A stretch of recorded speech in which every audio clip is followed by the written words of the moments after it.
తెలంగాణ ముఖ్యమంత్రి గారు రేవంత్ రెడ్డి గారు అసెంబ్లీలో మాట్లాడుతా తన పలుకుబడి వల్ల తాను పెట్టిన ఒత్తిడి వల్ల చంద్రబాబు నాయుడు గారు తలొగ్గి రాయలసీమ లిఫ్ట్ ఇరిగేషన్ ప్రాజెక్టును ఆపడం జరిగింది అని చెప్పుకున్నారు. ఆయన ఇంతవరకు ఇది బయట పెట్టలేదు, కానీ సందర్భం వచ్చింది కాబట్టి చెప్తున్నానని గర్వంగా చెప్పుకున్నారు. మరి ఆయన చంద్రబాబు నాయుడు గారికి చాలా సన్నిహితుడు కావడం వల్ల, చంద్రబాబు నాయుడు గారితో అనేక ఆర్థిక లావాదేవీలు ఉండడం వల్ల ఇది సాధ్యమైంది అనేది కూడా తెలంగాణలో ఒక చర్చ జరుగుతోంది. మరి గతంలో కేసీఆర్ గారు ముఖ్యమంత్రిగా ఉన్నప్పుడు కూడా పాలమూరు రంగారెడ్డి దిండి ప్రాజెక్టుల నిర్మాణం చేపట్టి రోజుకు 2 టీఎంసీల నీటిని తరలించేటువంటి కార్యక్రమం శరవేగంగా పనులు జరుగుతూ ఉన్నా కూడా ఆ రోజు చంద్రబాబు నాయుడు గారు అడ్డు చెప్పలే. మరి ఆ రోజు చంద్రబాబు నాయుడు గారికి వచ్చిన ఇబ్బంది ఏంటంటే, ఓటుకు కోట్ల కేసు, అంటే ఓటుకు నోటు కేసులో ఎమ్మెల్సీలను కొనడానికి కోట్ల రూపాయలను వెచ్చిస్తూ కెమెరా ముందు దొరికిపోవడంతో చంద్రబాబు గారి మీద కేసు నమోదు కావడంతో ఆ రోజు రాష్ట్ర విభజన చట్టంలో భాగంగా రాజధానిగా 10 సంవత్సరాలు హైదరాబాదును ఉపయోగించుకునేటువంటి హక్కును కూడా వదులుకొని హైదరాబాద్ నుంచి పారిపోయి కరకట్టకు వచ్చి దాక్కున్నారు చంద్రబాబు నాయుడు గారు. మరి ఈ 2 సందర్భాల్లోనూ కూడా మనం గమనించాల్సింది ఏంటంటే, తెలంగాణలో ఈయనకున్నటువంటి విస్తృతమైన వ్యాపారాల వల్ల, హైటెక్ సిటీ చుట్టుపక్కల ఉన్నటువంటి వేలాది ఎకరాల భూముల వల్ల, అంటే దాదాపుగా లక్షల కోట్ల విలువ చేసేటువంటి ఆస్తుల వల్ల, ఆయనకున్నటువంటి విస్తృతమైన వ్యాపారాల వల్ల తెలంగాణ ప్రభుత్వాలతో ఆయన ఎక్కడ కూడా హక్కుల కోసం, రాష్ట్ర ప్రయోజనాల కోసం పోరాడేటువంటి దాఖలాలు ఎన్నడూ జరగలేదు, ఎన్నటికీ జరగవు అని స్పష్టమవుతా ఉంది. అంటే ఆయన తన స్వలాభం కోసం, తన సొంత ఆర్థిక ప్రయోజనాల కోసం, సొంత రాజకీయ ప్రయోజనాల కోసం ఆంధ్రప్రదేశ్ రాష్ట్ర రైతాంగపు హక్కుల్ని తాకట్టు పెడుతున్నాడనేది సుస్పష్టమైంది. ఇది గతంలో కేసీఆర్ గారు ఉన్నప్పుడు జరిగింది, మొన్న రేవంత్ రెడ్డి గారు చెప్పిన విధంగా ఇప్పుడు కూడా జరుగుతా ఉంది. ఇంకొక ముఖ్య విషయం ఏంటంటే, ఈయన ఆంధ్రప్రదేశ్ రాష్ట్రాన్ని తాకట్టు పెట్టడము తెలంగాణతోనే సరిపుచ్చుకోలేదు. కేంద్ర ప్రభుత్వం, ఎన్డీఏ ప్రభుత్వము, చంద్రబాబు సహిత తెలుగుదేశం పార్టీ సహిత ఎన్డీఏ ప్రభుత్వం కేంద్రంలో ఉండగా, అంటే తమ ప్రభుత్వం కేంద్రము రాష్ట్రంలో 2 చోట్ల ఉండగా 2014లో అధికారంలోకి వచ్చినటువంటి ఆ ప్రభుత్వ సమయంలో పోలవరం ప్రాజెక్టును సంపూర్ణంగా తమ ఖర్చులతో తాము నిర్మిస్తామనేసి కేంద్రం హామీ ఉన్నప్పటికీ కూడా, విభజన సమయంలో ఇచ్చినటువంటి హామీ ఉన్నప్పటికీ కూడా, చట్టం ఉన్నప్పటికీ కూడా ప్రత్యేక హోదాను కూడా తాకట్టు పెట్టి, ప్రత్యేక హోదా మీరు మాకు ఇవ్వక్కర్లేదు, స్పెషల్ ప్యాకేజ్ ఇస్తే చాలు, కానీ పోలవరం ప్రాజెక్టు నిర్మాణం మేమే చేస్తాము, మాకు సంబంధించిన కాంట్రాక్టర్ల ప్రయోజనాలు, వారి ద్వారా నాకు రావాల్సినటువంటి ముడుపుల కోసము మాకే ఇవ్వండి అని ఈయన కేంద్రాన్ని కోరడము, పోలవరం ప్రాజెక్టు ఆ విధంగా చంద్రబాబు నాయుడు గారి చేతుల్లోకి వచ్చి ఈరోజు నిర్మాణానికి నోచుకోలేని పరిస్థితిలో నిలబడడం కూడా మనం అందరం కూడా చూసాం. రాష్ట్రానికి హక్కుగా రావాల్సినటువంటి ప్రత్యేక హోదా కూడా చంద్రబాబు గారు తాకట్టు పెట్టడం మనం అందరం కూడా చూసాం. అంటే రాష్ట్ర ప్రయోజనాలను తాకట్టు పెట్టడంలో చంద్రబాబు నాయుడు గారు గత అనేక సందర్భాల్లో తనను తాను రుజువు చేసుకుంటూ వస్తూ ఉన్నారు. అంతకుముందు కర్ణాటక ప్రభుత్వంతో కూడా ఆల్మట్టి నిర్మాణ సమయంలో ఢిల్లీలో చక్రం తిప్పుతా ఉన్నాను అని చెప్పుకునేటువంటి చంద్రబాబు నాయుడు ఆ రోజు రాష్ట్ర ముఖ్యమంత్రిగా ఉన్న సందర్భంలో కర్ణాటక ప్రభుత్వము ఆల్మట్టి డ్యామ్, కృష్ణానది పైన మన శ్రీశైలం డ్యామ్కు ఎగువన ఉన్నటువంటి ఆల్మట్టి డ్యామ్ ఎత్తును పెంచుతా ఉన్నా కూడా నిమ్మకు నీరెత్తినట్లుగా ఆ రోజు ఆయన నిశ్శబ్దంగా ఉండిపోవడం వల్ల మౌనం దాల్చడం వల్ల మన రాష్ట్ర ప్రయోజనాలకు ఎంత భంగం వాటిల్లుతా ఉందో ఈరోజు అర్థమవుతా ఉంది. శ్రీశైలం డ్యాంకి కృష్ణానది నుంచి నీళ్ళు వచ్చేటువంటి పరిస్థితి లేదు. ఈరోజు శ్రీశైలం డ్యాంలో మనం ఏదైనా నీళ్లు చూస్తున్నామంటే మెజారిటీ తుంగభద్ర నది నుంచి వచ్చేటువంటి నీళ్లతోనే ఈరోజు శ్రీశైలం డ్యాంకు సంబంధించినటువంటి అవసరాలను కానీ, తెలంగాణ ప్రాజెక్టులకు కానీ, రాయలసీమ ప్రాజెక్టులకు కానీ నీళ్ళు ఇచ్చేటువంటి ఒక పరిస్థితి ఉంది.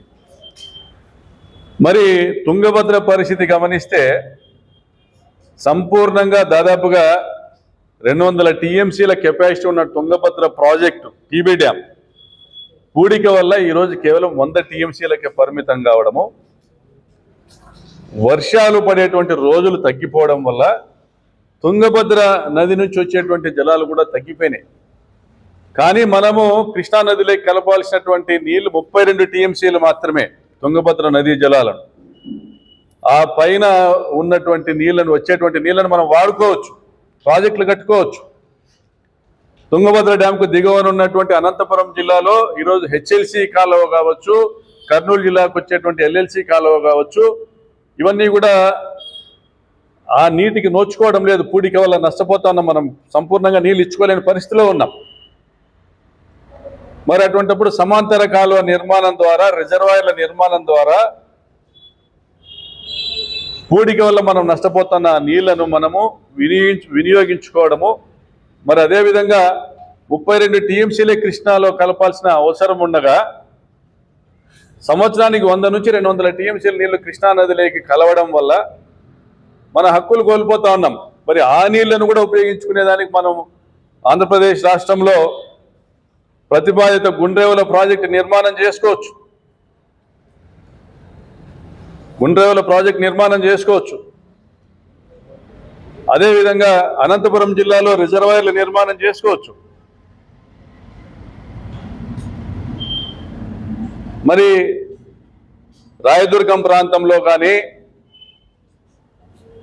కాల్వపల్లి ప్రాంతంలో కానీ ప్రాజెక్టుల నిర్మాణాలకి డిపిఆర్లు సిద్ధంగా ఉన్నా కూడా చంద్రబాబు గారికి అది పట్టలే.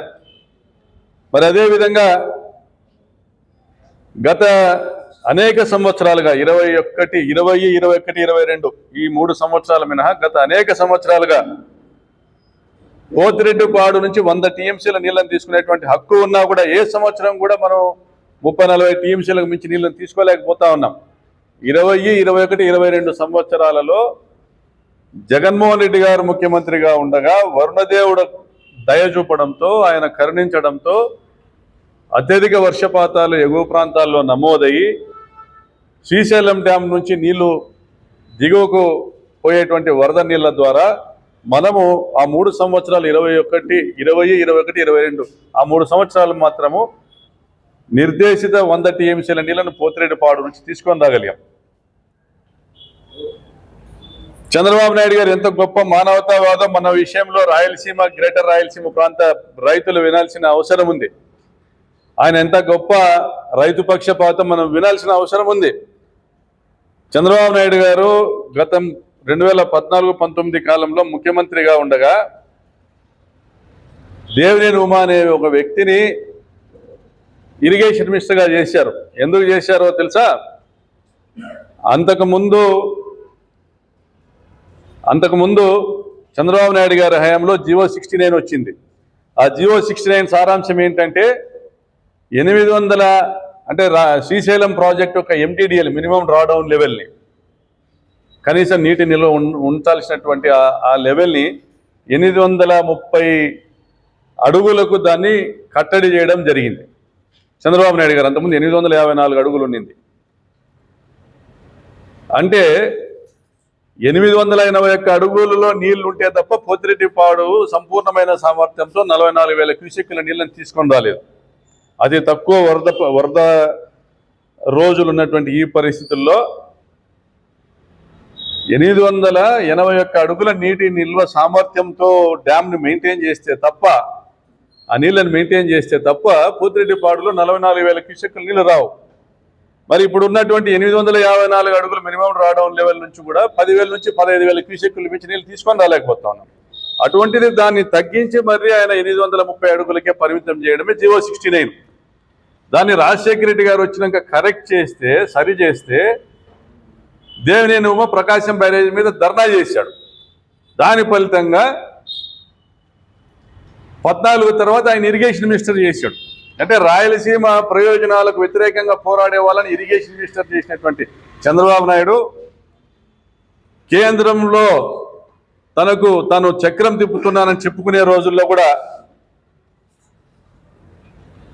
కూడా పాలమూరు రంగారెడ్డి పథకాన్ని అడ్డుకోలేని వ్యక్తి, దిండి ప్రాజెక్టును అడ్డుకోలేని వ్యక్తి, కనీసం అభ్యంతరాలు తెలపలేని వ్యక్తి, ఆల్మట్టి ప్రాజెక్టును ఎత్తు పెంచుతున్నా దాన్ని అడ్డుకోలేని వ్యక్తి, మరి ఈయన ఉండి ప్రయోజనం ఏంది?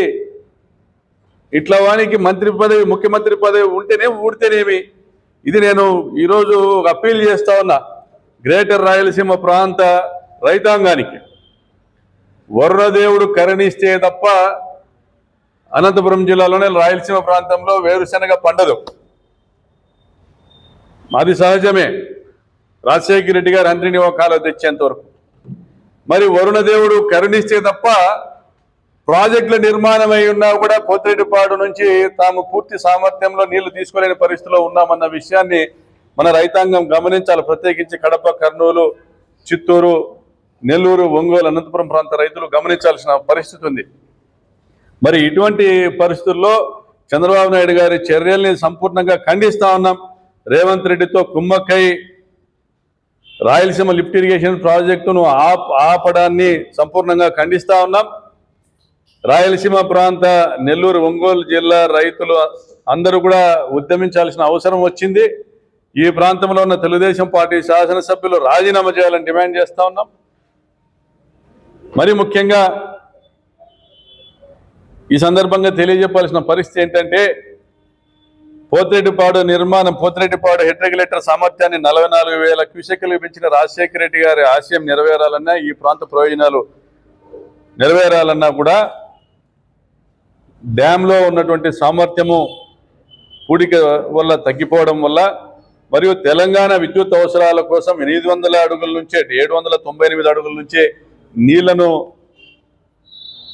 పంప్ చేసుకుంటా పవర్ ప్రాజెక్టుకు వాడుకుంటా కిందికి దిగువకు విడుదల చేస్తుండడం వల్ల, మరి అదేవిధంగా పాలమూరు రంగారెడ్డి పథకానికి 800 అడుగుల నుంచే నీళ్లను పంప్ చేస్తూ ఉండడం వల్ల 2 టీఎంసీలు ప్రతిరోజుకు మనము పోతిరెడ్డిపాడు దిగువన ఉన్నటువంటి సోమశిల డ్యాంకు కానీ, లేదా గండికోట కానీ, లేదా కర్నూలు, కడప, నెల్లూరు జిల్లాలో ఉన్నటువంటి సాగునీటి ప్రాజెక్టులు నిర్జీవమైపోతాయన్నటువంటి ఒక వాస్తవ పరిస్థితుల్ని గమనించి జగన్మోహన్ రెడ్డి గారు 800 అడుగుల నుంచి మనము కూడా ఒక 3 టీఎంసీల లిఫ్ట్ ఇరిగేషన్ స్కీమ్ ఏర్పాటు చేసుకొని పోతిరెడ్డిపాడుకు లిఫ్ట్ చేసుకోవాలనేటువంటి ఒక బృహత్ కార్యక్రమాన్ని మొదలుపెట్టి ఆయన శరవేగంగా పనులు చేస్తున్న సందర్భంలో ఇదే చంద్రబాబు నాయుడు గారు తమ తెలుగుదేశం పార్టీ కార్యకర్తల చేత, తెలంగాణకు సంబంధించిన వారి చేత ఎన్జీటీకి లేఖలు రాయించి, పిటిషన్లు పెట్టించి ఆ రోజుల్లో ప్రాజెక్టులను ఆపేటువంటి కుట్ర చేయడం జరిగింది. అయితే తాగునీటి అవసరాల దృష్ట్యా కొంత తగ్గించైనా కూడా మాకు అనుమతులు ఇమ్మనేసి ఎన్జీటీని రాష్ట్రము ఆ రోజు జగన్మోహన్ రెడ్డి గారి నాయకత్వంలో కోరడం జరిగింది.